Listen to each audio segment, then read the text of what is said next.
মোহন ভাগবতের মন্তব্য দেশ বিরোধী। আরএসএস প্রধানের মন্তব্যের নিন্দা মুখ্যমন্ত্রীর। স্বাধীনতা দিবস বদলের দাবি ভাগবতের।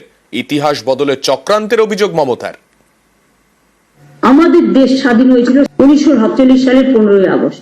এই স্টেটমেন্টটাকে আমি মনে করি জেনে দিয়েছেন বা না জেনে দিয়েছেন আমি জানি না, বাট আমি এটাকে কনসিডার করি is an anti national statement. আপনারা কি মনে করেন যে history of independence can change any time? Any political party can do it or any organization? Can they do it? এটা হয় না। কি বলেছিলেন আরএসএস প্রধান? স্বাধীনতা দিবস বদলের দাবি মোহন ভাগবতের।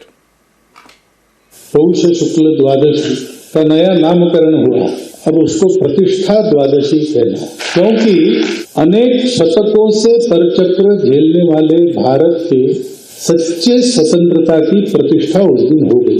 स्वतंत्रता थी, प्रतिष्ठित नहीं थी, क्योंकि भारत स्वतंत्र हुआ 15 अगस्त को। हमने एक संविधान भी बनाया, लेकिन उसके जो भाव है उसके अनुसार चला नहीं।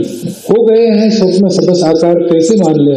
क्योंकि जो आवश्यक स्वतंत्रता में स्व का अधिष्ठान होता है वो लिखित रूप में संविधान से हमने पाया, लेकिन हमने अपने मन को उसके पक्के नींव पर आरूढ़ नहीं किया।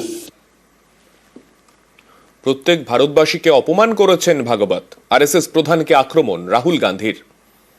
The chief of the RSS said that India never achieved independence in 1947. Mohan Bhagwat has the audacity to inform the nation what he thinks about the independence movement, what he thinks about the constitution. In fact, what he has said yesterday is treason, because it is stating that the constitution is invalid. In any other country he would be arrested and tried. To say that India did not get independence in 1947 is an insult to every single Indian person.